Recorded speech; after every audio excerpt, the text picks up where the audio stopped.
Hey! Tambala na! At eto na sila, ang nag-iisang masugid na tagahanga ni Nicole Yala. Chris Chuper! Kasama ang nag-iisang die-hard fan ni Chris Chuper. Nicole Yala! Dear Nicole and Chris. Dear Nicole and Chris. Dear Nicole and Chris. Dear Nicole and Chris. Magandang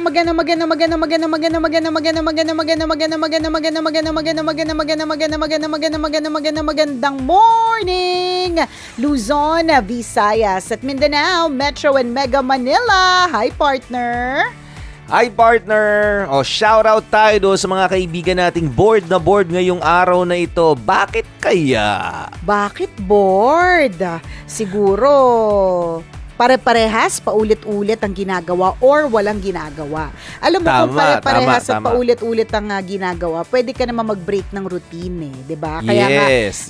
The recess time, the lunch break, the yosi break, the coffee break is as important as yung oras ng pagtatrabaho o pag-aaral. Parehas silang mahalaga kasi kailangan mo talagang to break the monotony. Oo. Yes. Naalala ko lang tuloy nung in-interview natin si Lisa Makuha, partner, no, yung ating prima ballerina.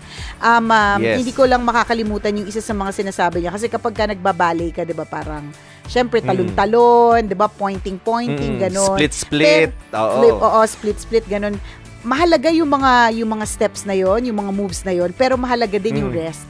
Yung rest na part, kailangan yung parang mag-first position ka lang lagi. Alam mo yung mga ganon. So, mahalaga yon. So, if you're bored because paulit-ulit yung ginagawa, i-break mo yung routine, katulad na ano ba mga pwedeng gawin. Break some things inside the house, ganun, para magalit yung nanay mo sa'yo, di eksena yan. Exciting yun, no? Ewan ko lang, mag-board ka pa nun, di ba? Basagin mo yung LED TV nyo, di ba? Ihampas mo sa sala, di ba? Okay, ihagis mo sa terrace, o pati kapitbahay nyo, damay-damay na. Maglalabasan sila. Ano nangyayari dun? Ba't parang may gulo sa bahay na yun? O di ba, exciting yun, parang may shooting sa bahay ninyo. True. Ano ginagawa kapag bored sa buhay? So, naninira ng gamit sa bahay. Oo. So, ibig sabihin, talagang merong mga ways to break the routine. Siyempre yung mga sinabi namin, siyempre naman, huwag nyo naman pumpatulan, di ba? Pero wag tayong gigil na gigil sa mga pinagsasabi ng mga naming mga jokes, 'di ba? Minsan kahit yung mga post natin na joke lang naman talaga, minsan may magko-comment doon, akala mo siya yung pinapatamaan, gigil na gigil sa comment niya, 'di ba? In the first place, hindi naman natin kilala. Pero gigil si ate. True. Gina G, hindi naman kilala. Grabe issue. So, pero lang, alam mo yon, wag patol sa sinasabi namin. Pero merong ways talaga to break the routine. Kaya nga, minsan, kung work from home ka, di ba, pwedeng bibili ka muna ng ice tubig sa labas. Yung bang mga ganun ba? Para lakad-lakad ka ng konti. Tama, di ba? Tapos habang bumababa ka ng hagdan, papalabas ng bahay ninyo, meron kang pabigat sa kamay, di ba? Yeah. Exciting yun. O di naman kaya partner, pabigat sa paa. So habang naglalakad ka, may parang hila-hila, yung parang sa mga preso nung araw, di ba? Maglagay ka ng tawag doon, barbell. May chain. Chain na may barbell, ganun. O di syempre, ulitin namin, wag mo seryosohin yung pinagsasabi namin, So sa madaling salita, wala po kaming matino, matino na maibibigay na suggestion on how to break the routine. Kayo na po ang bahala mag-isip. Pero ikaw, pag bored ka, di kasi talagang it's all but normal, no, na maka-experience ka talaga ng boredom. Siguro once in a while, 'di ba? Ano ginagawa mo? Paano ka nagbe-break ng how do you break the ice? Rarampa talaga, partner. Rarampa. Oo, rarampa. Ibig sabihin. Saan ka rumarampa? Latag red carpet, tas rampa sa street, ganyan, para eksena, charot. Rarampa sa kahit saan. Sa kahit saan lang, 'di ba? Lalabas pwedeng ka. lalabas yun. ako. Maganda 'yun. Minsan lalo na ngayong work from home setup tayong lahat, halos karamihan sa atin. Minsan nagbibigyan namin yung yung sarili namin ng rason para lumabas. Kaming dalawang mag-asawa, parang bigla namin maiisip, di ba may withdrawing ka kahit wala naman, pwede namang hindi, pwede namang online transfer. Alam mo yung mga ganon. May mga bagay partner na nire-reserve ko kasi para makalabas ako to break the ice or to break the routine. Ginagawa ko yung talaga part. Halimbawa, magbabayad ako ng bills. Pwede na naman lahat gawin yan online, di ba? Pero hindi ko yan gagawin online. Kasi ibig sabihin, kapag actual na pumunta ako dun sa kung saang merchant or saang center, kung saan ako pwede magbayad, it will give me a reason para maligo, para magpalit ng panty at lumabas. Magpabango. Oo, correct. Magsapatos, ganyan. O di naman kaya binibigyan lang ako ng rason para i-break lang yung rutina nandito sa loob ng bahay. Yun yung ginagawa ko.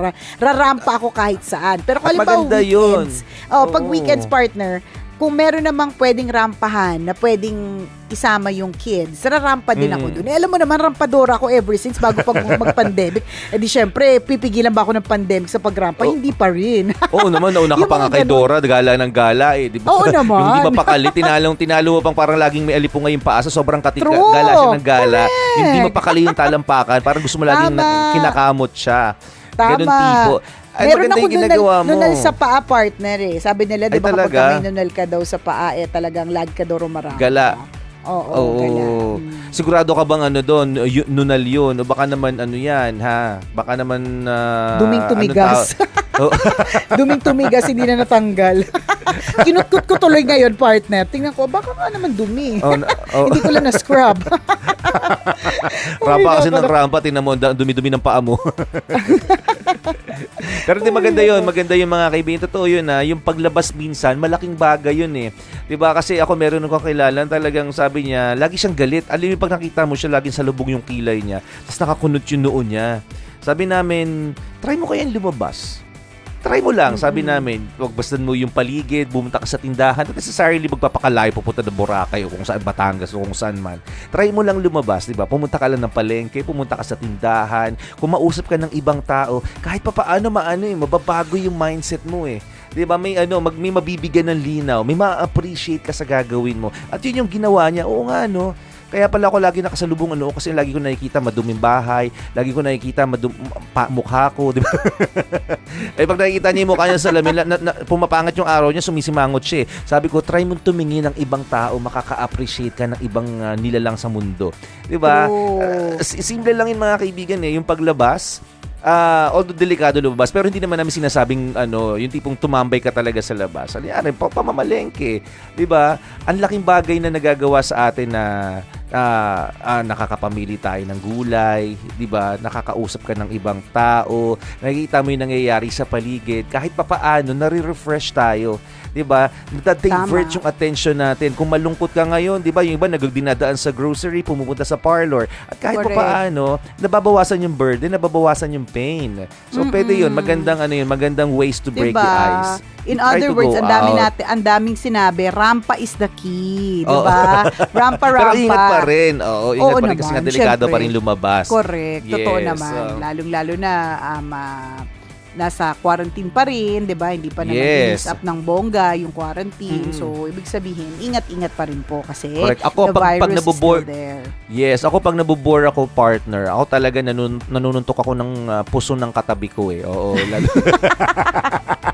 O di kaya naman. Buti na lang partner yung mga puso na nakakatabi mo, medyo malalaki yung puso so hindi nila masyado ramdam. Oo.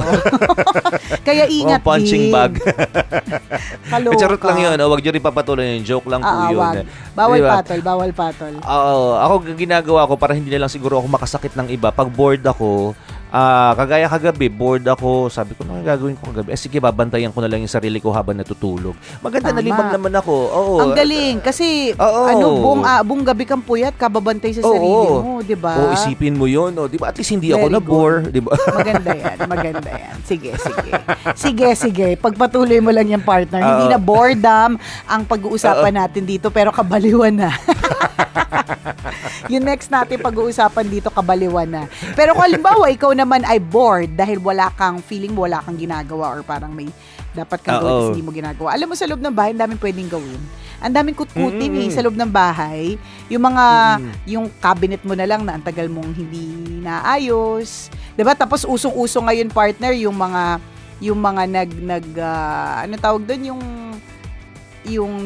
ayan na naman tayo sa pagiging minimalist yung nagtatry mag-organize, mag-organize sa mga bagay-bagay. So, pwede mong start gawin yon, diba? So, pagsamasamahin mo na. Kung halimbawa, dati sama-sama lahat ng t-shirt, tapos dress, magkakasama, pwede mo silang paghiwalayin, diba? Yung mga ganun, marami na gumagawa ngayon. Kaya nga, usong-usod na ngayon yung mga storage boxes, storage containers, mga iba't ibang kulay ng storage, may mga storage na may mga pangalan, ganyan. Kasi nga, feeling ko palibasan na punta tayo sa loob ng bahay. Nakita natin yung need para mag-organize or nagkaroon tayo ng extra time para mag-organize. Yung mga ganong klase mga eksena. So, yun yung mga pwede mong gawin. And before you know it, tapos na yung araw, gabi na pala, hindi ka pa naligo, kaka-organize mo. Ganun. Nakakalibang din yun, correct, nakakalibang yung mag-rearrange ng bahay, mag-declutter sa bahay, and hindi mo namamalaya, di ba?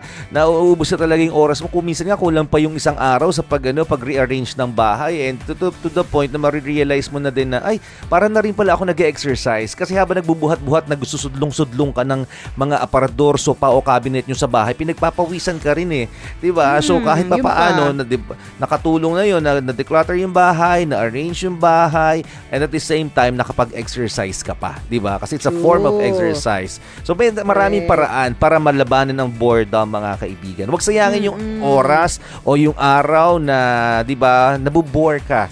Maraming bagay sa mundo na pwede mong gawin na siguradong ma-appreciate mo. Try mo lang. Yes, true, laluto lang halong eklavu. So don't allow that boredom to get into you. Wag mo nga hayaan na yung boredom ay maging dahilan para mairita ka, mayamot at magalit at mag-isip ng kung ano-ano. Kasi 'di ba, ito naniniwala talaga ako, an idle mind is the devil's playground. Lagi ko yan sinasabi. Ang utak na walang ginagawa, ang taong walang ginagawa, nadedemonyo yan Kung ano na naiisip niyan, 'di ba? Kaya tingnan mo, puro kamanya-kanya pumapasok sa isip ng isa diyan, 'di ba? 'Di ba? You really walang ginagawa busy. So, gagawa talaga ng ways and means. At again, sa loob pa lang ng bahay, maraming kutkutin. Promise. So, halimbawa, ikaw naman yung tipong, ayoko mag-organize kasi wala naman ako organize. I mean, hindi naman ako yung kailangan ihilera lahat ng itim, lahat ng blue, mga gano'n. Yung mga iba kasi ginagawa nila yun parang color coordination. Ganyan. Ako pangarap ko yung gawin partner sa mga damit. Hindi ko siya nagagawa Kasi tinitingnan ko pa lang yung mga damit ko, napapagod na ako, na parang, oh my God, hindi ko to kaya. Pero kung halimbawa partner, halo-halo yung damit ko, ano nilang mahugot. Halo-halo kasi may dress na mahaba, dress na maiksi, gano'n. Lagi kong tinatry i-organize kung sino yung mga mahahaba, pero hindi, sumasama pa rin yung maiksi sa mga mahaba, mga gano'n. Pero kung halimbawa ikaw, nag-iisip ka talaga ng something to do, yun yung mga pwede mong gawin Yung magpaka-OC ka sa mga ganyan, paka-ok-ok ka, para talagang maliit sa malaki, 'di ba? O kaya lahat ng blue magkakasama, lahat ng yellow magkakasama. Pero kung halimbawa, ikaw naman, wala ka naman masyadong maraming gamit na i-organize, 'di ba? Hindi mo issue kasi wala ka naman masyadong, hindi full yung mga cabinet. Ang pwede mo naman gawin ay mag-let go. Halimbawa, yung anak mo malalaki na. Yung isa, kunyari. Let them go. Hindi. Teka, i-clarify ko. hindi naman sa ganon, 'di ba? Pero halimbawa yung mga anak mo malalaki na. Yung mga damit nila nung mga maliliit sila, meron pa yung mga natitira-tira 'di ba, na nandyan sa loob ng cabinet na, alam mo yun, pwede mo nang i-let go. Before you know it, meron ka pang empty space. May biglang, lumuwag kasi yung pala, yung mga damit na pinagkatago-tago ko, yung mga ganyan, kasi may mga ganyan tayong mga Pilipino. Itatago ko muna tong damit na to, sinuot to ng panganay ko, kasi pag nagkaanak ulit ako ng babae, susuotin niya ulit, mga ganun. Paano kung hindi ka na ulit magkaanak? O kung magkaanak ka, sunod-sunod, lalaki lahat. O so, paano na yung mga itinago-tago mo, mga ganun? Totoo yan. Alam nyo, sa bahay pa lang, hindi tayo mawawala ng gagawin True. Hindi tayo mauubusan kasi basta alam kong hindi nauubos ang mga gawain sa bahay kasi nagluluto ka. Pagkatapos magluto, maghuhugas ka. Siyempre mamaya, mag-iisip ka na naman ng panghapunan, so magluluto ka ulit. Di ba? Proseso po ito eh. Magmamalengke, mag-iisip, magluluto, maghuhugas ng plato, di ba, dudungaw muna para ng bintana para magpababa ng kinain, tapos manonood ng TV, tapos kakausapin yung family members, then magpe-prepare for bed, mga ganun tipo. Hindi siya nauubos sa madaling salita sa bahay pa lang. So, wag mong isipin na na wala kang gagawin. Marami yan. Hindi mo lang sinisimulang gawin. Correct. So, ang mahalaga talaga, just do it. Yung mga kaya tayo nabobore kasi iniisip natin, wala tayong gagawin. Pero sa totoo, ang daming gagawin. Ang dami. Oh. And you just gotta do it. Sobrang dami talagang gagawin. Ay nako, swerte mo nga may gagawin ka eh. Mas mahirap yung mga napapagod dahil wala silang ginagawa. Tama. At sa panahon ngayon, kailangan dumiskarte ng doble kasi iba yung panahon ngayon, 'di ba? Tama. At habang nagdidiskarte ka ng doble, kung magagawa mo mag-ipon, gawin mo rin kasi yan din itunuro sa atin ngayong panahon ng pandemic, yung panahon ng pag-iipon. Tama. O di ba, daming pag-iisipin pa lang natin, ang dami na kaagad, di ba? Tama. Ewan ko lang, pag ginawa mo lang yan, kung hindi ka mapagod. Correct. Diba? Kakaisip pa lang, 'di ba, ng mga kailangan pala mag-ipon, kailangan pala ganito. Ang daming tatakbo sa isip mo niyan. Wala nang space for boredom. Okidoki. Tama. Maraming salamat mga kabisyo sa pagtutok sa amin ngayong araw na ito. Muli ako po si Nicole Yala. At ako naman si Cambio King Chris Chuper. Na nagpapaalala, una magdasal ka para mabuhay ka. Pangalawa, mag-face mask ka para mabuhay naman ang iba. Yon. Always your number one SM radio station. Love